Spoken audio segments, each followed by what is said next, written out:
కోసం ప్రజాపాలనలో నిరంతరం శ్రమిస్తూ ప్రజలతో మమేకమవుతూ ప్రజా పరిపాలన అందిస్తూ రైతు భరోసా, నిరుద్యోగ సమస్య పరిష్కారము, అదేవిధంగా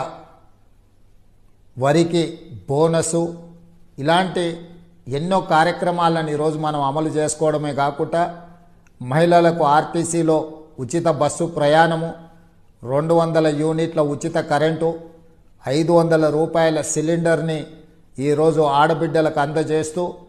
ఈ ప్రజాపాలనలో ప్రజల ఆకాంక్షలు నెరవేర్చడానికి నిరంతరం ప్రయత్నం చేస్తున్నాము. ఈరోజు రాష్ట్రాన్ని చుట్టుముట్టిన సమస్యలను ఒకటొకటిగా పరిష్కరిస్తూ ఇచ్చిన గ్యారెంటీలను అమలు చేస్తూ ముందుకు వెళ్తున్నాము. ఈరోజు దళితులు, గిరిజనులు, ఆదివాసీలు, అదేవిధంగా బలహీన వర్గాలు, మైనారిటీలు, మహిళలు, నిరుపేదలందరినీ కూడా ఆదుకోవాలన్న లక్ష్యంతో